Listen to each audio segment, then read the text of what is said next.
Many of our travel plans go beyond Turkey Day. That's right, and here's travel expert Leanna Corwin to tell us about Travel Deal Tuesday.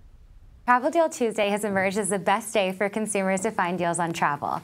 At Hopper, we analyze billions of prices every day and have consistently seen airfare sales spike on the Tuesday after Thanksgiving.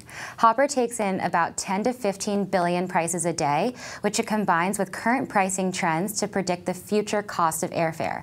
Hopper tells travelers whether they should be buying their ticket now or waiting for a better price.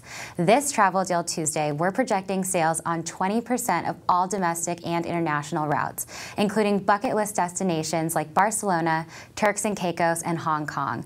With Hopper, you'll receive a deal notification when we detect a great price on either a flight or hotel that you want us to keep track of for you. If we detect a great deal, we send you a deal notification. And on Travel Deal Tuesday, we send more deal notifications than Black Friday and Cyber Monday combined. For more information on Travel Deal Tuesday, you can visit traveldealtuesday.com or check out the Hopper app on the App Store or Google Play Store. A special thanks to Hopper for sponsoring this segment.